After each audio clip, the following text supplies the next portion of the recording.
long time. The Westside shelter has gone through all sorts of wonderful changes, and that's what we're going to talk a little bit about today. I also want to begin, though, we have lots of our department staff here, and I just want to acknowledge first and foremost the volunteers and the staff that is here each and every day. Whether it's through renovations or dealing with this facility before the renovations, just thank you so much for sticking in there with animal welfare and for all your dedication to our four-legged friends. So shout outs to all y'all behind the cameras. Now, I also want to acknowledge, we don't often get to celebrate as much as we should the work the city does for our animals and for the caregivers that they have, and also even our director of animal welfare. So I want to congratulate her. We did a long time ago. But what's the certification you got? It is a animal shelter leadership from Southern Utah University. I am a certified leader in animal sheltering.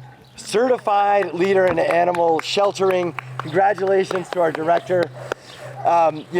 Without getting too sort of nostalgic, we have had a lot of challenges over the years, even during my administration and before, at our animal welfare department. And I remember when we asked Carolyn, a lowly accountant, I say that as kind of a former one myself, hey, do you want to take on animals? And we also tried to ask the staff and the community to say, look, we've got someone who is a very good administrator, and she cares deeply about everything that animal welfare does. And she was so committed, she even wanted to get the appropriate credentialing. So, Carolyn, just thank you so much for, actually delivering on everything that you pitched us and everything that we asked you to do. Thank you. So, also, this facility, as well as our Eastside facility, and even our wonderful little clinic out there at Copper Point, these facilities have always needed a champion beyond just the administration. And so we're fortunate here today. We're going to hear from some of them.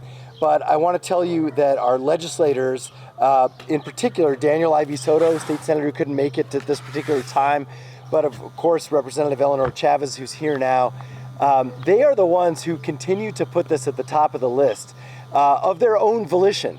It's not like I'm calling Representative Chavez like, please, please, please. It's the opposite. She's saying, I want to help. And so thank you so much for stepping up for this project. And I think first, well, let's give her a round of applause.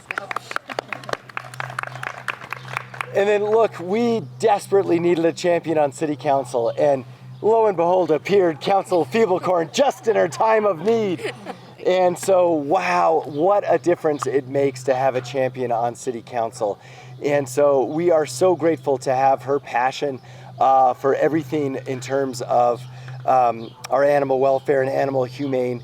And it pays off in all sorts of ways, literally because of the funding she's able to secure, but also the passion that she has for invigorating volunteers and for also letting the staff know that council cares. She cares deeply. And so, Councilor Feeblecorn, thank you so much. Now, I'll just highlight a couple of things about what we're really celebrating today. In general, it's about $4.5 million worth of improvements. And that funding came from, of course, the folks that I just mentioned, and also through our administration. But the renovations here, long overdue, right? We had different audits that pointed out different challenges, and we knew about them and we started working on them, and now we're actually getting them done. And so I'll just highlight the two big ones, although there are many. But all this beautiful ductwork up there, that has actually been one of the most important things, right? This is the air conditioning and HVAC system that we need in winter and summer, and we've needed for about a decade. We're now installing a double redundant system. It's going to be open this summer just in time, and it's going to last us, let's hope, at least 10 years, if not more than that. And they're not cheap, and so we're grateful we're able to do that. And then, of course, a more sort of customer experience or caregiver experience friendly will take you down to the new awesome outdoor recreation area just behind me. And so that is a wonderful new shaded area for our volunteers to work with animals and for people to get to know hopefully their future four-legged companion. In addition, we've got some privacy panels, which are very important for the animal psychology. We also have small things like landscape, but also a new dog run, a new bonding area, and also customer interior improvements in our welcome area. And so much needed improvements, but again, that are finally here. And so by the end of the summer, we'll have finished wrapping those up. And so wonderful to see us delivering on all that we need to be a pet-friendly city in every way. So with more on this, I'm going to hand it back over to our director. And thank you again, everyone, for coming out today and for all your work with our animal friends. Thank you. Thank you, Mayor. As Mayor said, many of these renovations were long overdue, and I think what it's not only allowed for us to do is not just give our pets a wonderful place to be, to find until they find their home, but also a sense of pride for our staff to just show that they're not out here alone, that they actually have so many people who support what they do and really appreciate them and give them a place that they can be proud to come to every day. So again, as the mayor mentioned, we could not do this without the funding and the efforts that come from our state representatives and our senators, and of course our very own city council and our biggest advocate, Councilor Feeblecorn. So I'd love to have her come up and say a few words. Thank you. I think everybody knows I'm an animal person. I really do believe that the city of Albuquerque has to do right by all the animals who pass through our shelter system. And we just weren't doing right. We didn't have the funding to create a place that was comfortable and safe for them. And so one of my first priorities was going out and asking legislators for support. And I want to thank the representative and all the other legislators that gave money to this project. I'd like to do a special kind of thank you to Senator Ivy Soto, who gave over $1 million for this project. And that really allowed us to complete this project, which is really important. I know it looks like just ducting, but that duct work means that the animals who live here temporarily while they're looking for their permanent homes are safe and comfortable. And that is incredibly important. And so I just want to make sure that we thank Senator Ivy Soto. Over $1 million of a $4-ish million project is a very, very large contribution, and one that we really couldn't be moving forward without. So I just think that it's great that we have legislators that are willing to support the animals who live in our shelters and pass through our shelters, and without them we would not be able to move forward. So thank you to Representative Chavez and to Senator Ivy Soto and to everyone else that gave any money to make this a reality. Thank you.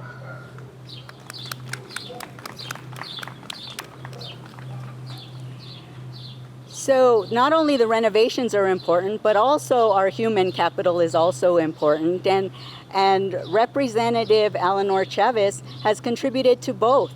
She not only provided us with some capital monies, but she also sponsored and supported monies through junior bills to support high school students becoming interns at animal welfare, thereby showing them that there is opportunity in this industry that they may not have been aware of without this initiative. And it was a paid internship, a Trisco Heritage Academy High School, and they came in at the end of their school day and really helped us to move things forward and support our staff that are working hard every day. So I'd love to have Representative Eleanor Chavez come up and say a few words.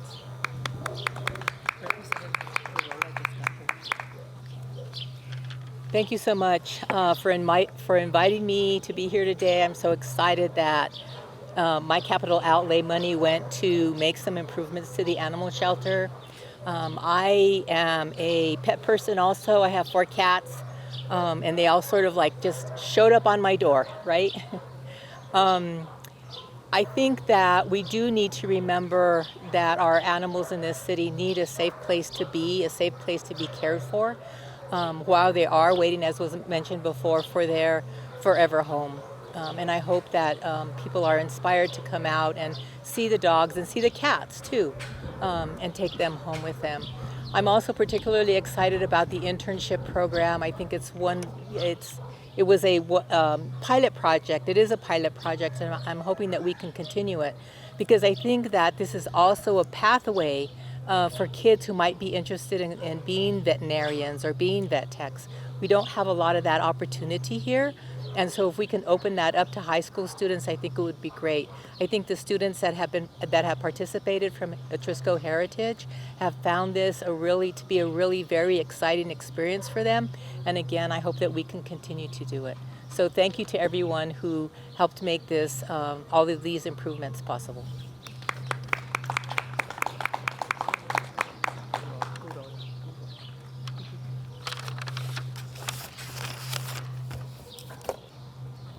Representative Gorola, would you join us up front? So we have another representative joining us today that we're really grateful that she was able to attend. I know so many times that these representatives and the senators and our counselors are always approached for money for a million different issues and situations. And the fact that they chose us to invest in, it just is really wonderful to see. And if Representative Corolla would like to come up and say a couple of words, I welcome her to do that. Thank you.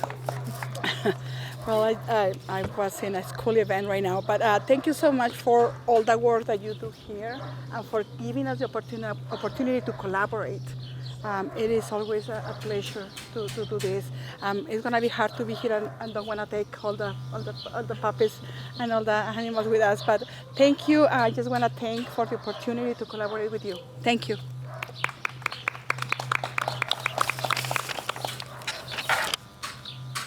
So in closing, I think the big message here is the power of us, the ability for us to move mountains if everybody pulls together. I mean, in this audience alone, we had, Senator Ivy Soto stopped by earlier and took a tour and was actually touched by what he saw. Giving them the chance to see where their monies are invested and the difference that it makes, I think is why we're all in public service. So being able to see in real time collaboration that can happen between state senators and legislators and representatives and city council and the mayor, and then getting to the department level and getting to the staff level and the volunteer and the community level, that's what it's all about. If we can all pull together and agree on one thing, which is pets, who doesn't love pets? Look at the amazing things that can happen. We've been able to invest $4.5 million into a department that has not always been top of the priority list.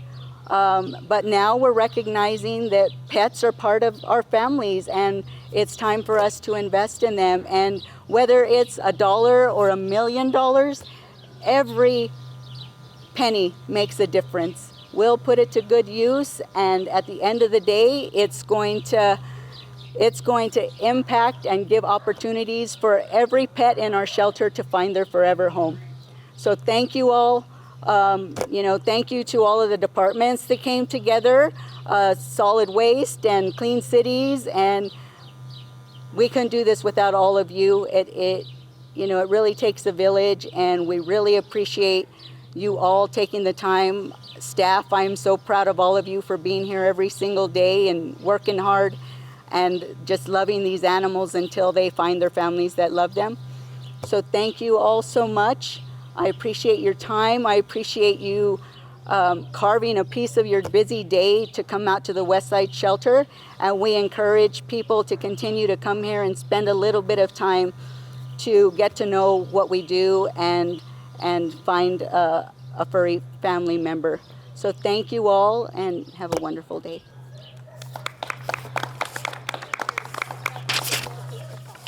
Oh, yes. One last thing.